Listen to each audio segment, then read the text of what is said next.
You just had a hard month at work, slaving away flipping burgers at your local McDonald's.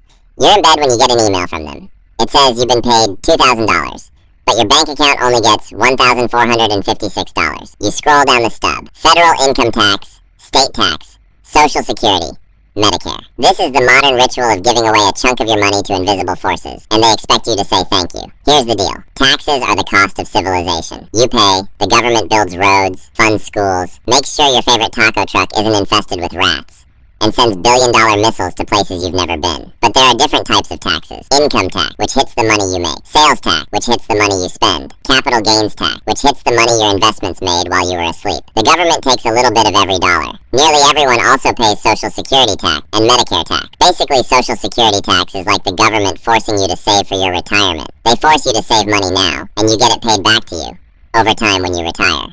Medicare, however, is a health insurance tax that goes to supporting older people, or people with serious health issues. Now comes filing your taxes. Oh boy, the government knows how much you owe, but it makes you guess. How cool. If you're right, no worries. But if you're wrong, you're cooked. When it comes to actually paying taxes, some people pay every few months. Some people pay yearly. And then there's those people that don't pay at all and end up in documentaries. I get that taxes are annoying, but it's not all bad. Countries with higher tax rates generally have a higher quality of life all round.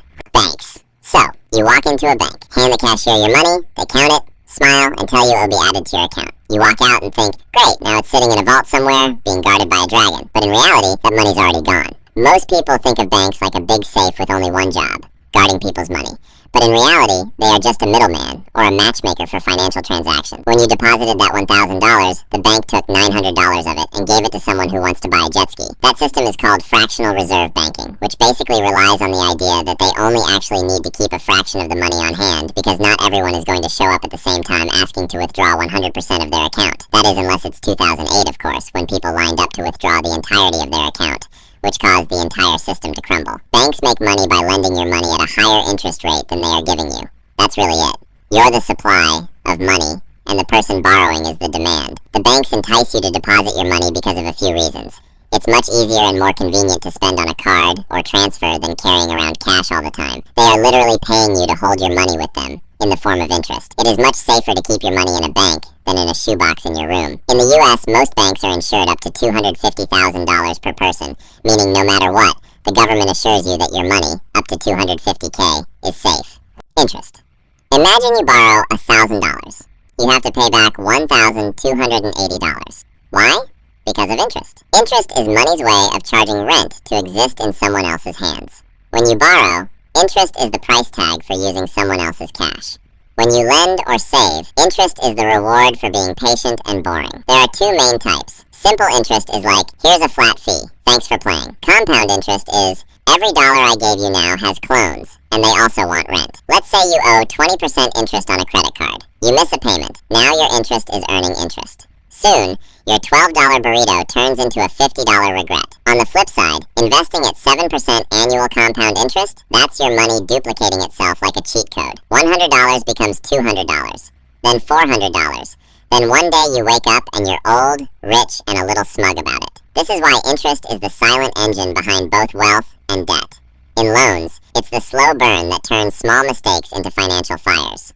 In investments, it's the time bomb that turns small gains into massive wins. So what's the hack? If you're paying interest, kill it fast. If you're earning interest, let it sit, feed it, and give it time. Interest is either your worst enemy or your best unpaid employee. The choice is in who's collecting it. Inflation. Okay, so you bought a bag of chips. Open it up, and it looks like it's already been half eaten. You check what you paid, 30% higher than last time. Then you realize you've just been hit by inflation.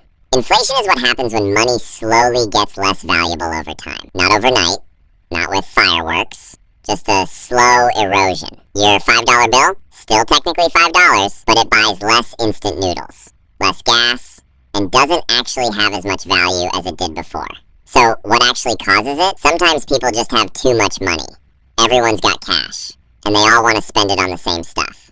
Let's say 2,000 people want this $500 TV. But the business only has 1,000 TVs for sale. So the business goes, oh, everyone wants this TV? That'll be $800 now. Sometimes it's supply chains with hiccups or problems, making the cost of producing a good or service more expensive, meaning the cost of that good or service must rise. Or sometimes just cause. Expectations can cause inflation.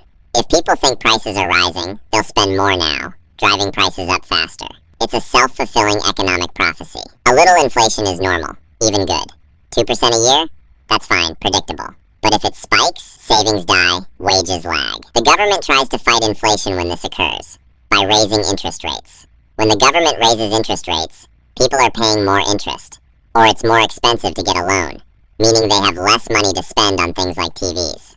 This causes a reduction in the amount of spending, pretty much cooling off the economy. Recessions. A recession is when the economy decreases for at least 2 quarters, or 6 months in simple terms. One day you're fine, you've got a job, bills are paid, you might even be planning a trip with the family, but suddenly there's layoffs, the stock market's only going down. In a recession, jobs vanish, companies cut costs, and everyone saves their money for necessities instead of buying things they don't need. Why does a recession happen? It could be a range of things. Could be high interest rates, making borrowing too expensive. Could be a global crisis, war, pandemic, rogue container ship.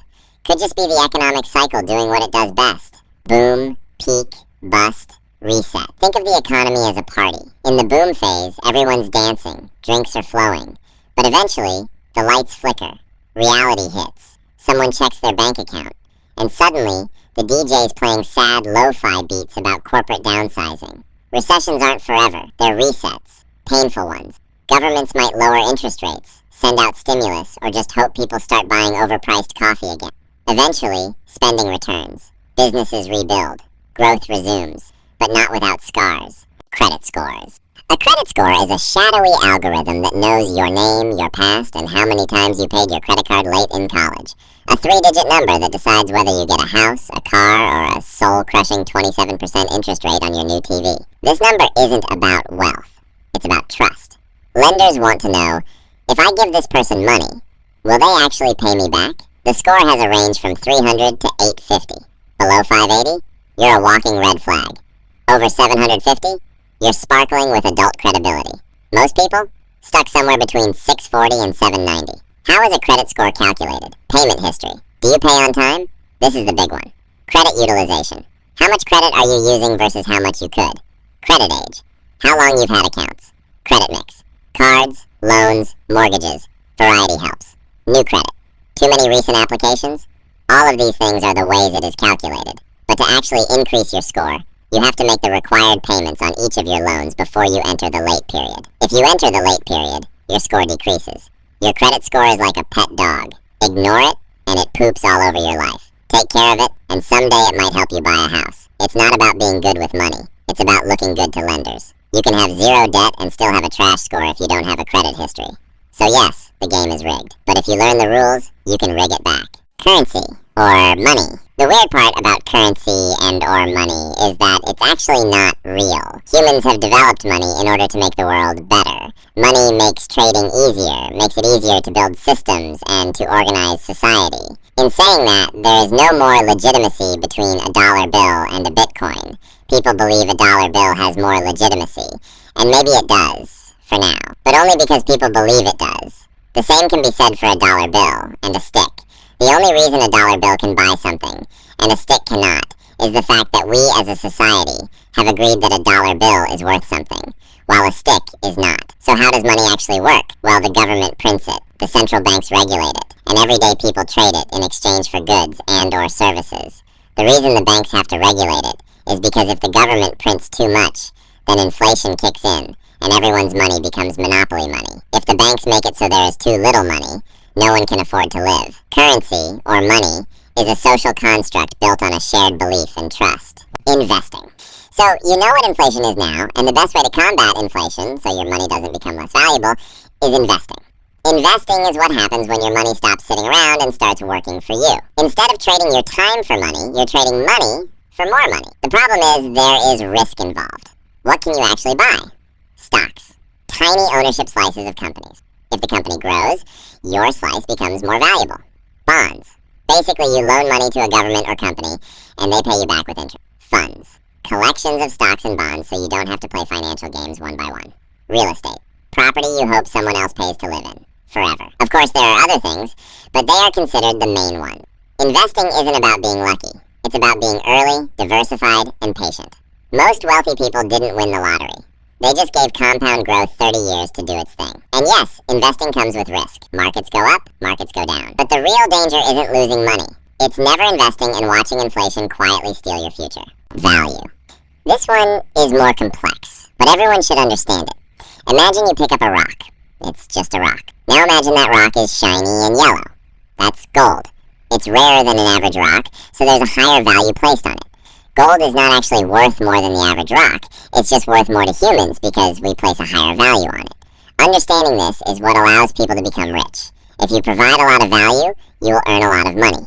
Steve Jobs created the iPhone you're most likely watching this on right now. He created something with a large amount of value, so millions of people gave him thousands of dollars for that bit of value.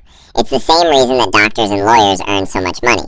The value they provide is large, and people are willing to pay a large amount of money for their service. Value is the same reason Gucci or Louis Vuitton can sell the same handbag as Target, but charge 100 times the price. People perceive it as more valuable, so it is. If you can figure out how to create value, even if it's not real value, you can make a lot of money. Time. Time is the most valuable asset in the world. And the best part, almost everyone starts with a lot of it. You probably have a lot of it left. But no one gets an unlimited supply. Most people work jobs where time is traded directly for money. 1 hour, 1 paycheck. Simple math. The top earners have figured out how to make their time worth millions.